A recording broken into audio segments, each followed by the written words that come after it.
Jūs minėjote apie gydymo schemas, o kaip galima būtų padėti žmonėms, kurie būtent rudens metu, dabar rudens laikotarpiu, dauguma iš mūsų serga depresijomis, kamuoja nemiga, na ir labai svarbi problema nutukimas.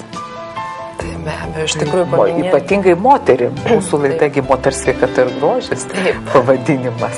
Tai prašom.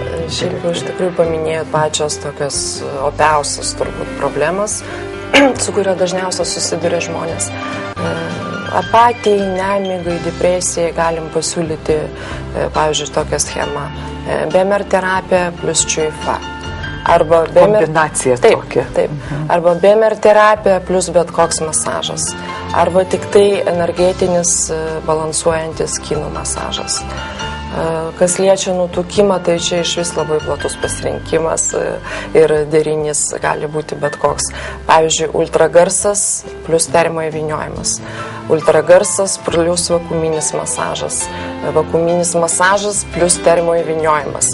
BMR terapija plus ultragarsas ir taip toliau. Kadangi BMR terapijas gerina medžiagų apykaitą, virškinimą, tai nutukimo problema būtų sprendžiama iš esmės.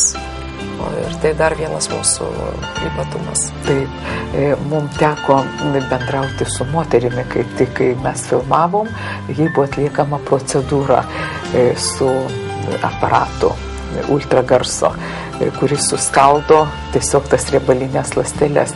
Tačiau jinai buvo labai be galo patenkinta ir sakė, numetė nemažai svorio, bet prieš kamerą kalbėti dar nedrįso. Sakė, kai dar subloksiu 20 kg.